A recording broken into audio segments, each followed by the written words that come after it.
Bonjour à tous, bienvenue sur ma chaîne YouTube. Je suis Timéné Cédric, technicien informaticien et entrepreneur 1.0. Je fais cette vidéo pour vous parler des raccourcis pour entreprendre parce que je suis certain que l'entrepreneuriat c'est le seul levier sur lequel la communauté noire doit s'appuyer pour pouvoir s'en sortir et se faire respecter partout dans le monde. Aujourd'hui, nous allons parler des 4 principaux raccourcis selon moi pour investir et devenir entrepreneur très rapidement.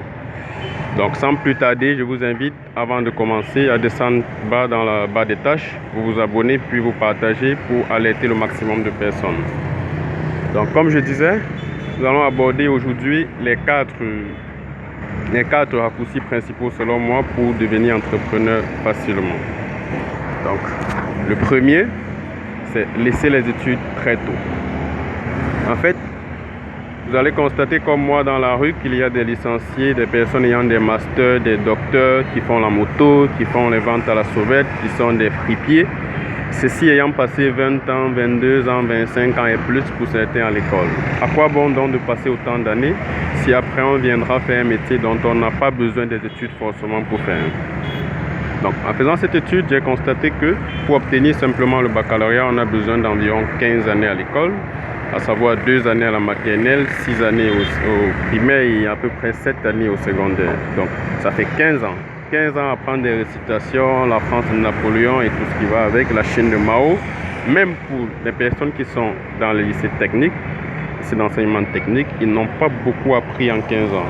Ils font beaucoup de cours théoriques, il n'y a pas beaucoup de matériel dans le laboratoire, donc à la fin de ces années, ils n'ont pas beaucoup de connaissances. Donc moi je pense que pour quelqu'un qui laisse l'école après le BEPC, il sait néanmoins faire des documents, lire un document, s'exprimer correctement, négocier un marché et tout ce qui est nécessaire pour entreprendre. Donc pour moi, niveau BEPC et un peu plus pour certains, ça devrait suffire. Même quelqu'un qui a fait le CEP et qui a très bien fréquenté peut s'en sortir déjà. Donc, le premier levier, ce n'est pas passer beaucoup d'années à l'école. Le deuxième raccourci pour entreprendre rapidement, c'est apprendre minimum 4 métiers avant ses 20 ans. Si vous scrutez les milieux de l'entrepreneuriat, vous constaterez que la plupart des entrepreneurs à succès sont polyvalents. Ils sont capables d'être à la fois le comptable, le manager, le vendeur et même le technicien de surface pour les entreprises. Parce qu'au lancement, on n'a pas beaucoup d'argent. Il faut être capable de tout faire soi-même. La nuit, le travail, le nettoyage, tout faire. Sa comptabilité, aller négocier pour les impôts, être à peu près son avocat pour les premiers contrats. Vous devez être capable de faire tout ça. Donc, il est nécessaire d'apprendre minimum 4 métiers avant d'avoir 20 ans. C'est très important. Très tôt, très vite, on le fait et mieux c'est. Le troisième raccourci que je trouve pour entreprendre rapidement et qui est même le plus important, c'est la lecture. Vous devez absolument apprendre à lire, vous devez vous habituer à lire. Et je conseille de lire dans 5 domaines particuliers. La sociologie, la culture, la motivation, l'entrepreneuriat et les fiches techniques de tout ce que vous utilisez, matériel électronique, tout ce que vous utilisez, vous devez apprendre à lire les fiches techniques.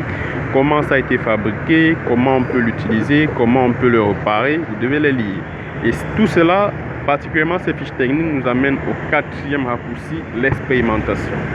Que vous vivez dans une chambre, dans un studio, à la maison, n'importe où, que vous n'ayez même pas de maison, vous devez vous battre à avoir un petit espace d'expérimentation. C'est très important. Vous devez pouvoir observer la pâte dentifrice que vous utilisez le matin et vous demander qu'est-ce qu'on a mis là-dedans. On a la chance à cette heure qu'avec Google, vous pouvez tout avoir. Vous allez sur Google, vous demandez qu'est-ce qu'on met dans la pâte dentifrice, vous aurez des informations. Il y aura quelqu'un pour vous expliquer sur YouTube. Il y aura toujours une information et sur la base de cela, vous pouvez aller au marché, vous cherchez juste les intrants, les ingrédients, vous venez à la maison, vous entrez dans votre chambre, vous allez sur votre table là, dans votre coin, vous passez la journée à prendre, 2 jours, 3 jours, une semaine. Après 1 mois, 1 an, 2 ans, vous allez pouvoir fabriquer quelque chose. Donc, l'élément important et le 4e levier, c'est bel et bien l'expérimentation. Il faut apprendre, il faut essayer, il faut oser. Si vous avez aimé, je vous invite à partager et inviter le maximum de partager. C'est le début de mes chroniques et j'espère que nous allons aller très loin avec cela.